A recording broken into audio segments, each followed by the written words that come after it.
Hi everyone, it's Mike here and welcome back to my YouTube channel. So today I'm going to be playing with a product I've had sat on my shelf for quite some time, a little bit of Crackled Glaze. I've had this for quite a while. The sell-by date on it is 2018, so let's see if it still works.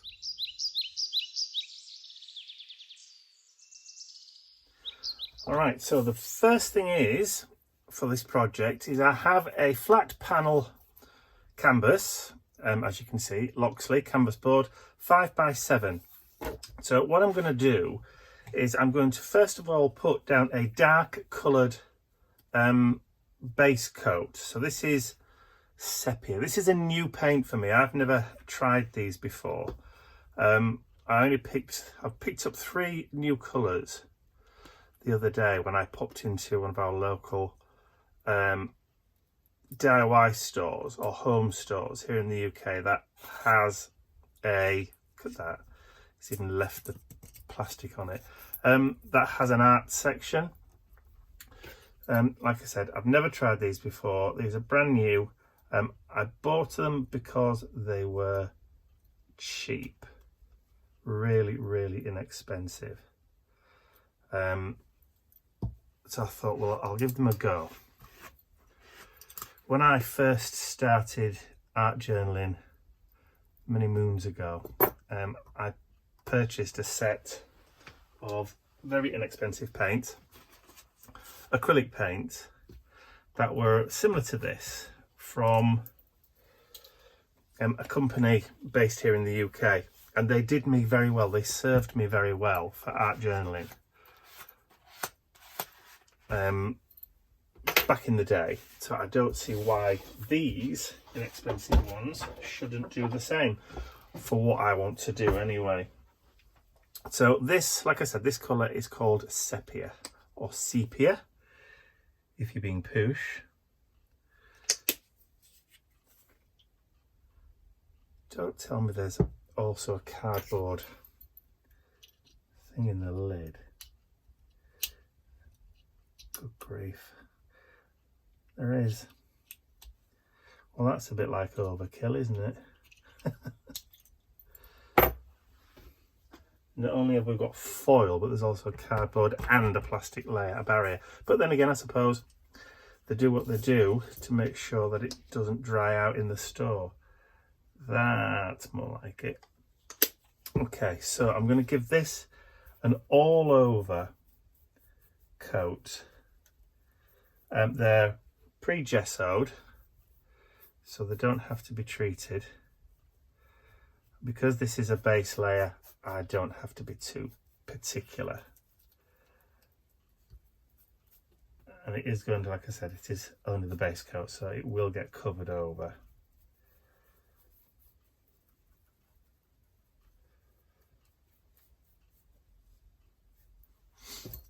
Just hold it in place.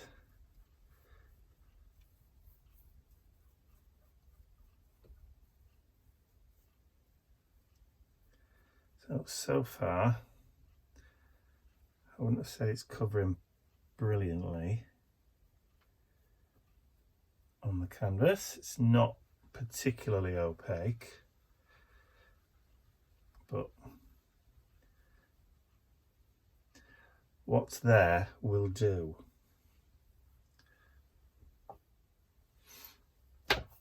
And I'm not going to be too fussy about it. Right, I'm going to use my heat gun to dry it off because I'm impatient today.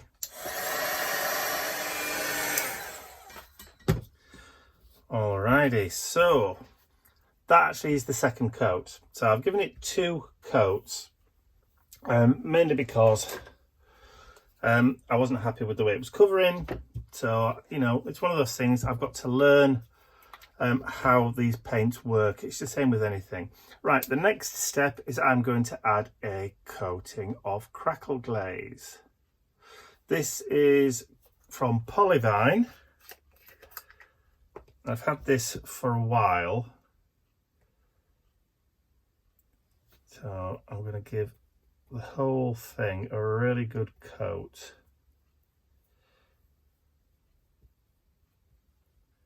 Make sure I get a real nice thick coating.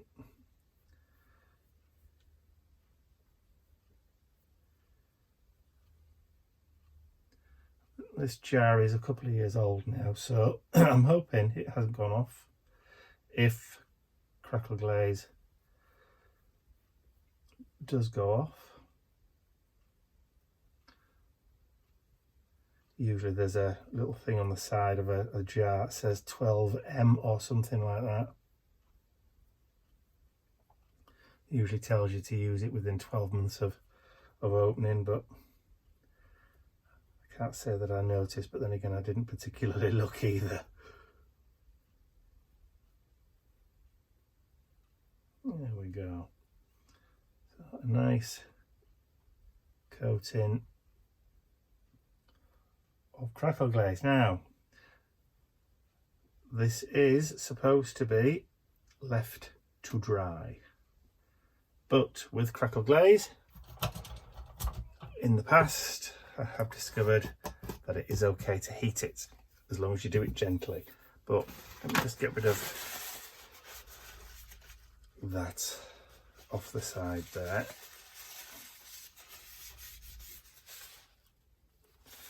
It doesn't usually take a long time to dry on its own, but you can just gently give it a helping hand. While that Crackled Glaze is still drying, although it is shiny, it does dry shiny. I'm just going to put that down. So while that's drying, I've got a few other little pieces that I'm going to add to my canvas, like this tag shape, that I want to start adding some base colours to. So I've got, right, let's see, so we've got that paper bit that goes underneath there,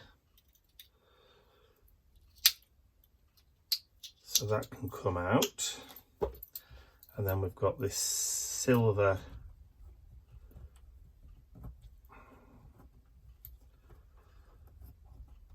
that can come off. Eek.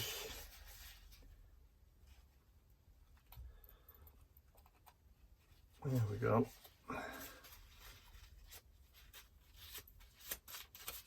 Right, that can go back on there, so we'll give that a shake up.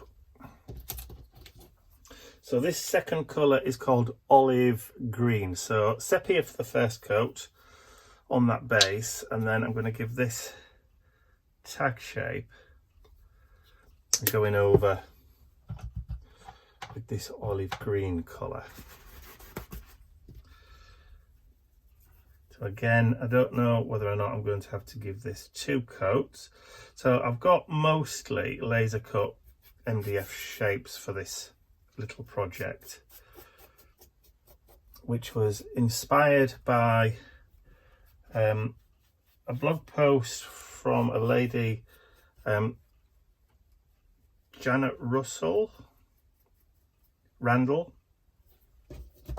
and I should have really written the name down, from about 2019, I think it was. Just a random blog post that I came across.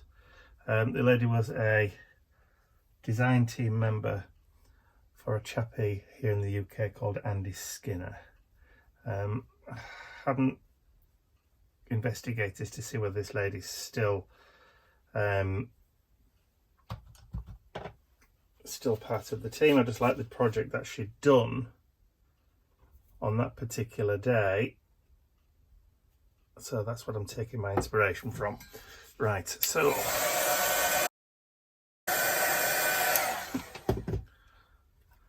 it looks as though either I've not shook the paints up properly or they're not very opaque. They're probably fine for paper, but don't seem to be that fine for wood. But I know a lot of you'll be saying, you know, well, you get what you pay for. You're right, you do. but this project isn't supposed to be a perfect one. It's not. It's going to be part of my kind of like grungy projects that I've been doing recently. So I'm not bothered about it being perfect, to be honest. Which is good, really, when you think about it. Low expectations and all that. Right, so that's that bit done. And I have got plenty of wet wipes with me, so that's fine. I have been to the shops and bought more because I ran out the other day. So I've been down and stocked up. Which is a good thing, really, because this one's turning into a real messy project. Okay, let me have a clean up and then I'll be back. Okay, so that's pretty much dry now. So it's gone from more of an olive colour, I would have said, more to more like an army green, which is okay, which is fine, which is perfect for kind of what we want to do. It's still well within tolerances, if you like. So I'm going to come back in. So I've got another shape, a layering shape, with that sepia paint, which I've got my paintbrushes just cleaned off. There we go. So again, with the sepia, and I'll give this a couple of coats as well. Where's my little holding down tool? There we are. So all my shapes are cut out of 2mm MDF. I didn't want to do them out of 3mm MDF because they'd be a bit too thick and probably would weigh a fair bit as well. Not quite as bulky. I know it's a flat panel, it's not like it's a fabric canvas or anything like that, but they do tend to weigh a fair bit when you've stuck a load of wood on them.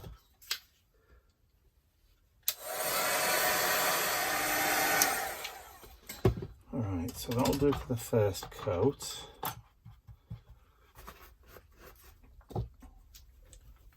Just give it a real good squidge. That should do for the second.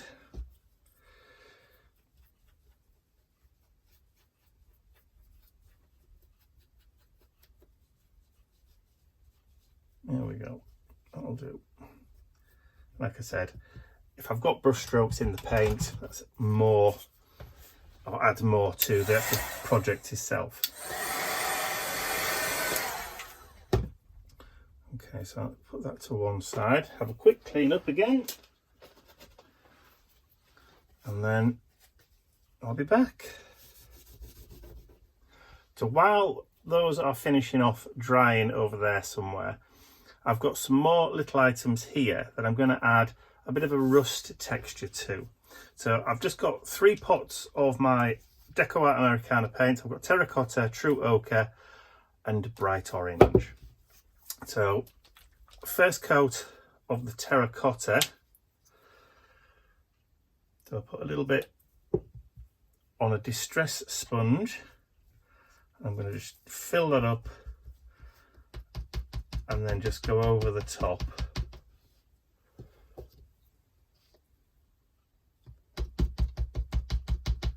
So let's see if I can zoom in a little bit so you can see what I'm doing a bit better. Hopefully that's a lot easier for you to see, and it's stayed sharp enough, not all blurry and horrible. So I've got a cog. I'm probably going to need a bit more actually. The MDF has really soaked it in today. There we go. So the terracotta is a really good colour for creating kind of rust effects. I'm stuck. Come on. That's it. Upside down, butter side down obviously, because, you know, why not?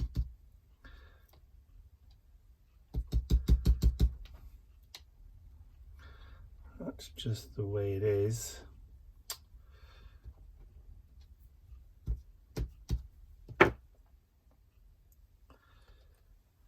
Okay, and then there's this ring.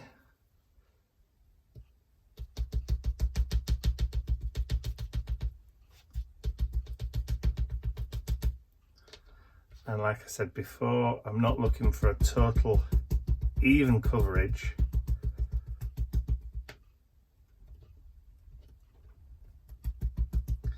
That's not what grunge is all about. So just with that terracotta, it already starts to look rusty anyway. Actually, maybe I'm a bit too close. That matte doesn't really help, does it? Right, and then add a little bit of orange, not a huge amount. I'll do just to add a little bit of variation.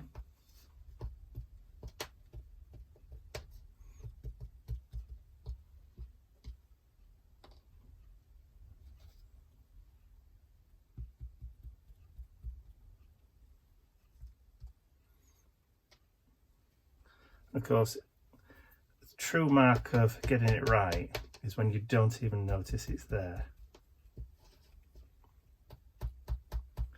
When it just kind of blends seamlessly into your project, that's when you know you've got it right. And then just get a little bit of that yellow ochre, tiny bit.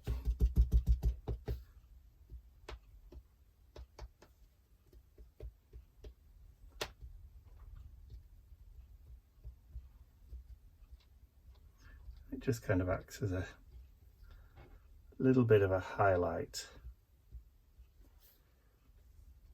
And you're not going to see most of this cog, so I'm just concentrating mostly around the edges.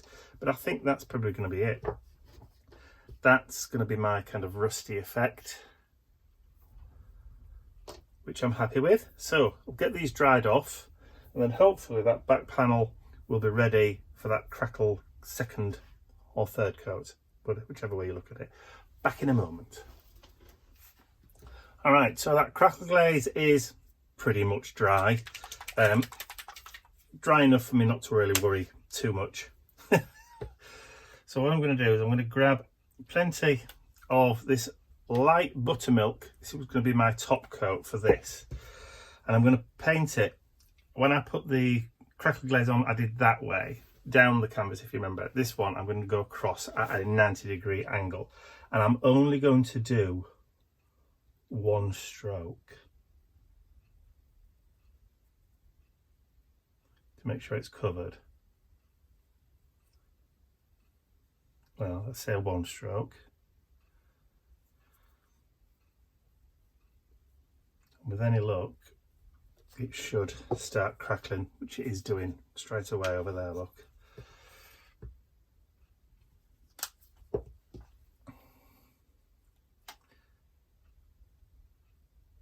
So this is the type of paint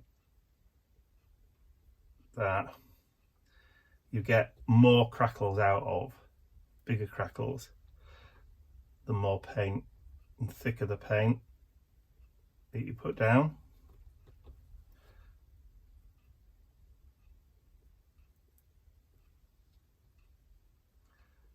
So I am going fairly heavy with the paint.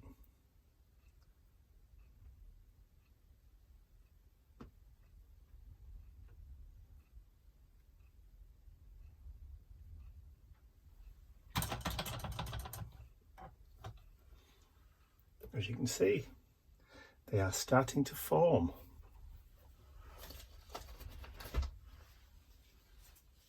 Hey.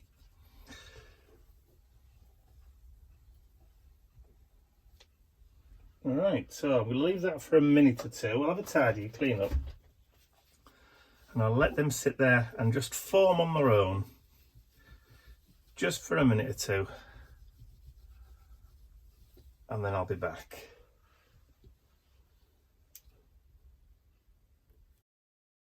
It's been about 10 minutes And as you can see, those crackles have really developed nicely, and it is all now dry. I think I kind of like it that way up. So I'm just going to turn it round. So the next layer that I want to create is going to be this this laser cut dragonfly. I did say this year that I was trying not to use butterflies, the butterfly ban as I called it. I don't know how far into the year I'm going to get before I do fall into using butterflies, but anyway, a dragonfly will be just as good. And I've decided that I'm actually going to create the rust effect on the dragonfly as well. So I'm going to mix up, well, not mix up, grab some more of that terracotta, and I'm just going to do the wings and the tail because you're not going to see the body. So flip that round.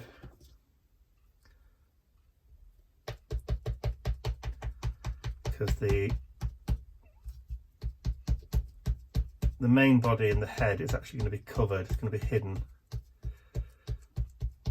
And like I said, this terracotta colour really is a great substitute or a great working colour for rust. So let's grab some of that orange, work that in.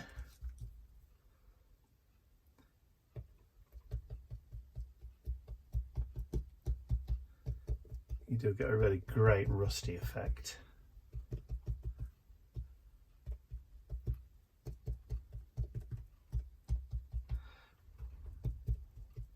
The orange and the terracotta kind of are very, very similar colours to each other, and they don't, I wouldn't necessarily say they stand out as much from each other, but it's when you start adding just those few speckles of the yellow that they really then start, the colours start coming into their own.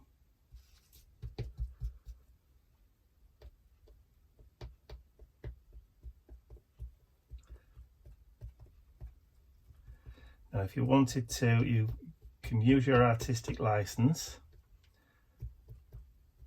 to also add in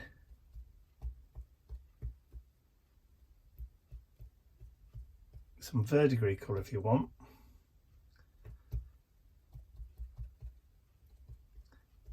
Even though rust is usually on iron and verdigre is normally on copper,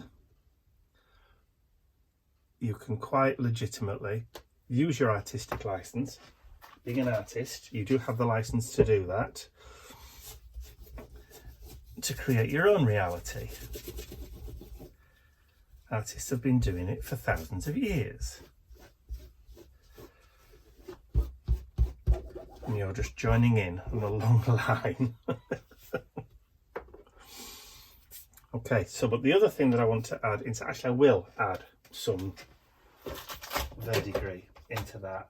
I'm going to use my favourite colour, which is the sea aqua, for verdigre. I'm just going to use the smallest amount, and I'm going to apply it using the same sponge, but I'm just going to very gently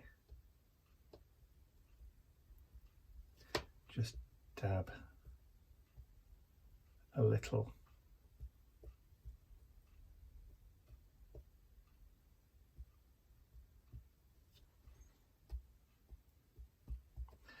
Just to give a bit of a hint.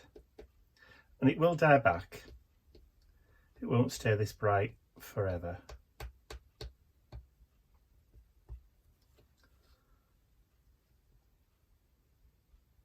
But I really like that.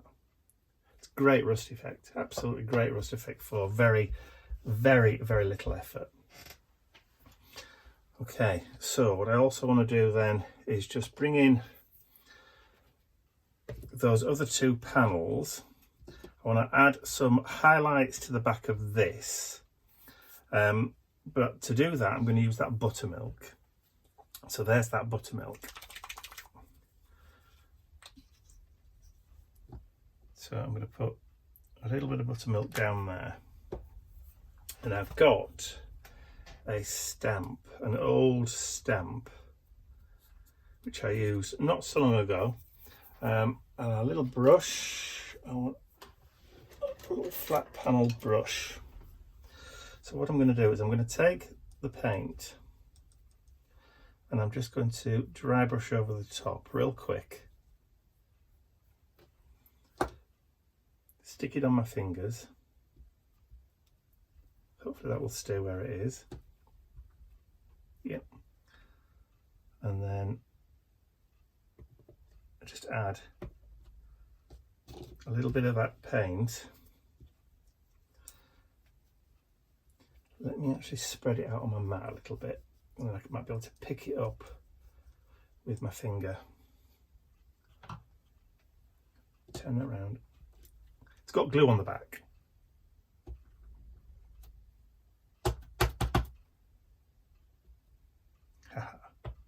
That's better. Alright, so we've got a bit of text on there now. Won't damage your stamp, providing you clean it off straight away. Just with water.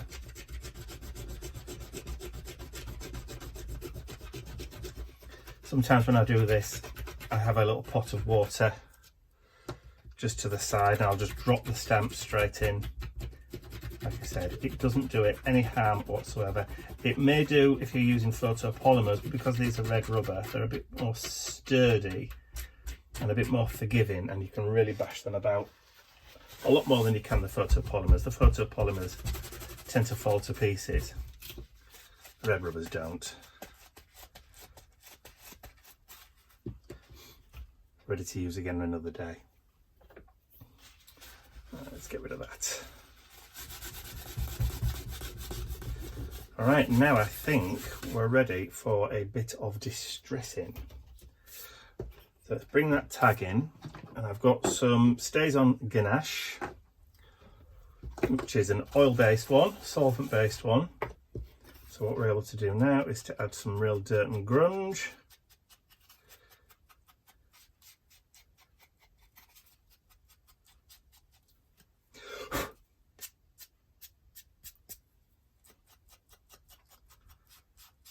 Now going on, Ganache is a dark brown, but when you add it onto another dark colour like this, it will tend to go almost black. But that's all right, we don't mind that.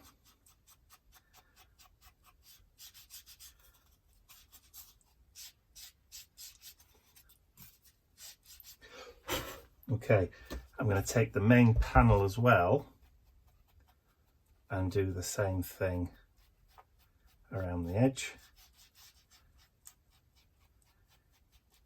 Just really dirty it up. It's almost gone green, which is quite a nice coincidence on that buttermilk background. Who'd have thunked it, eh? Happy coincidence.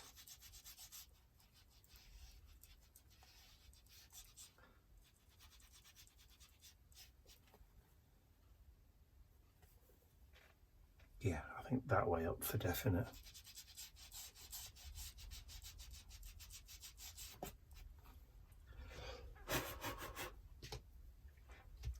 Just blowing the fluff out the way. I like it. I like it a lot. So when that goes on there, that's going to look really, really cool. Okay, so let's talk about glue. I'm going to use a thickish type glue, and I've picked up the wrong bottle. I thought that was my grab and go. I'll tell you what, let's use that 3-in-1. That'll do. With any luck, it won't be, the nozzle won't be completely blocked. No, it's not budging. Right, okay, let me have a quick rethink and I'll be right back. Well, it appears that I'm out of my indigo blue grab and go, which is what I would have used for MDF. So it looks like I'm going to have to go shopping next time I'm down there, which is only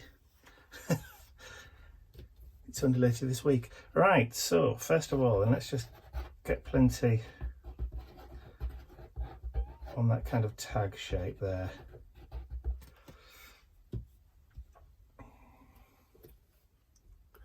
And then that's going to go in the middle. Well, in the middle, but towards the top. Like so. And then that panel, getting a bit croaky.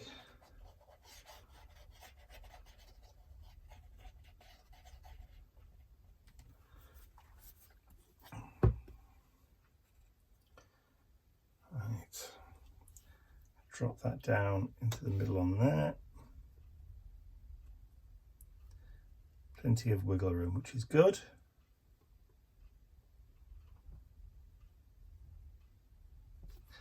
And then the dragonfly is going to sit on that panel just there. So all I'm going to do is to add a bead just on the body. Not a huge amount. And I'm going to drop it just about there.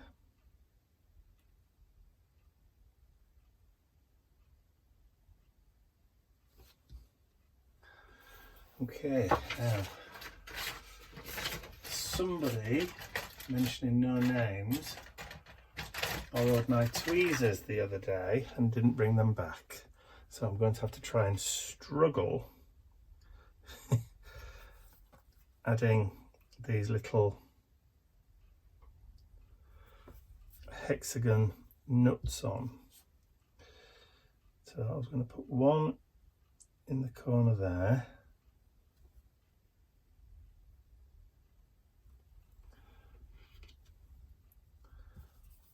One in the corner there. And I'm not bothered about getting them exact, as in all facing the same way. And then I'm going to try, come on, the last one. Get the glue the right way around, Mike. This one's got paint on both sides. One's got the yellow one, so that's the one that's going to be on the top. Ooh, a bit too much glue there.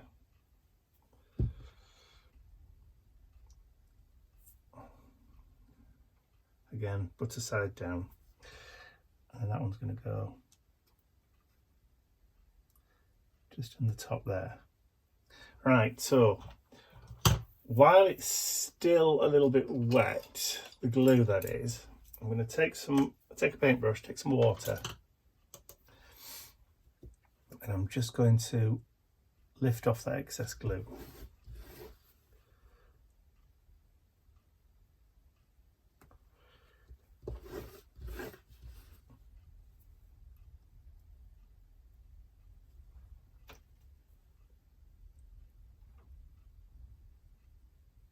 There we go.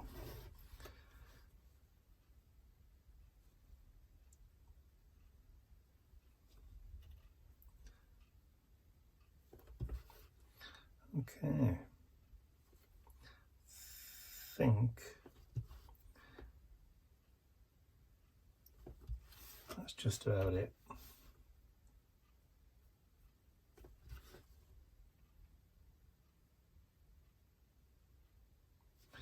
Get it in the middle. All right, so I need that to dry for a few minutes and set, and then I'll be right back.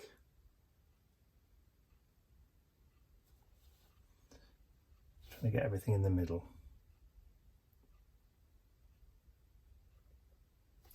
That should do us. Back in a moment.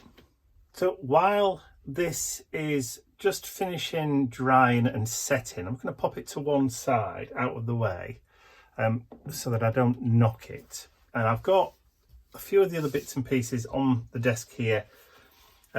These that we've already added that rust effect to, and I've got some printed sections here that I just want to add onto the project. So I've already cut these out, they've been printed out, and I've tried to match that kind of buttermilky colour in the background for these two little faces, or for this face, and for the little word that's going to go on the bottom of the project.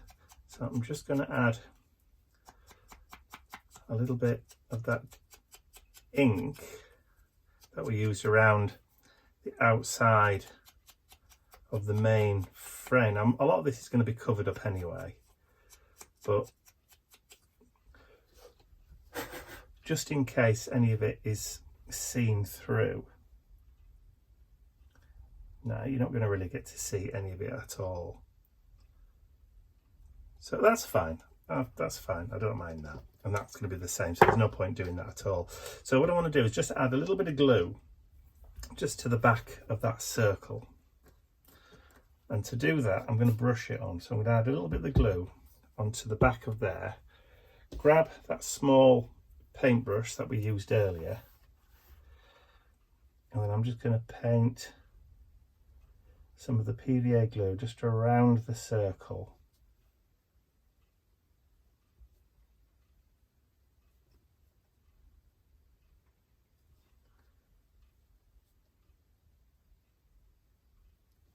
If you've got a fine point applicator, obviously that would work just as well for this, but my fine point applicators never stay unblocked. So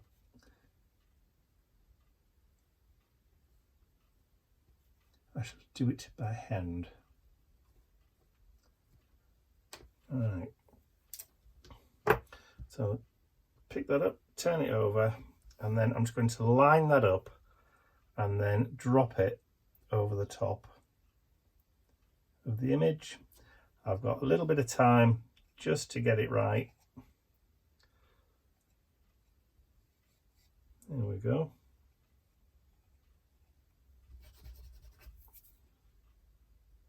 And then I can set that to one side to dry, and then I can do the same thing for the back of this little frame, this little label frame. A little bit of glue, don't need a lot. I've only printed onto, not printer paper, just a little bit thicker than printer paper. This is the paper that we use for the ephemera, for the journals when we do them. So turn that over, and again just drop that down, pick it up, and then you've got a few seconds just to maneuver it before it grabs. And then this cog,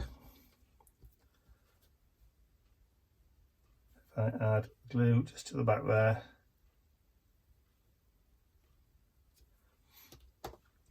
and then that circle can go on top, just like so, and then I can just press it down just so it grips.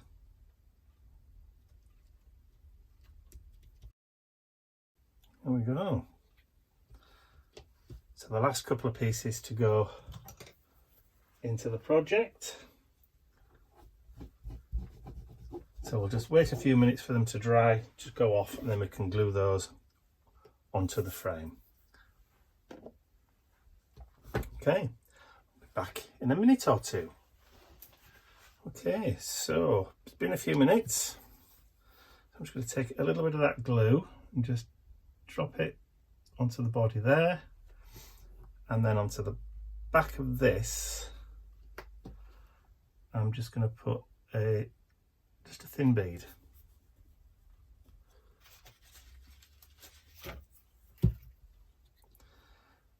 And then let's just get that into the middle so we can see what we're doing. And then I'm going to drop that down just into the middle. Just wiggle it a bit just to spread the glue.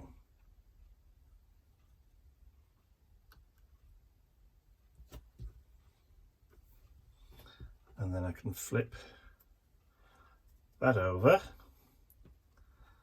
and that can just go at the bottom there. A little bit of a gap.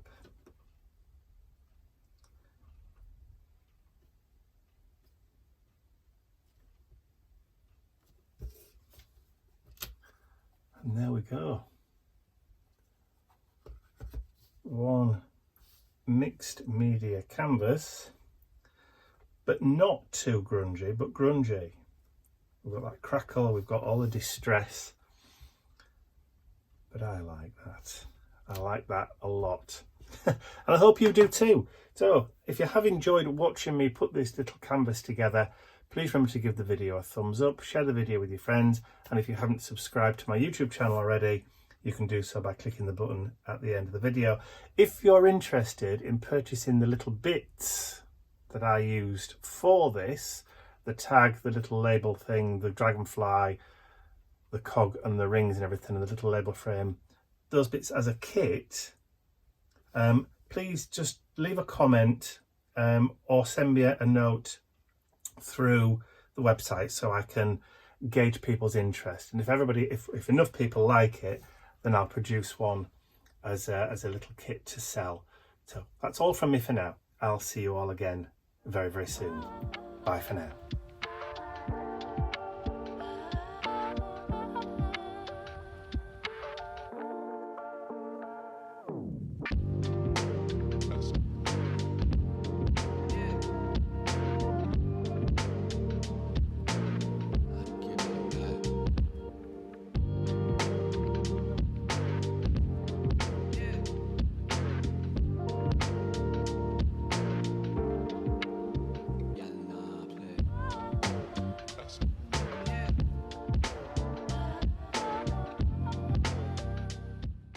I'd like to say a huge thank you to all of my angels, because without you, these videos would not be possible. And don't forget, you can access your exclusive angel-only content over on my website. There's a link in the description area below.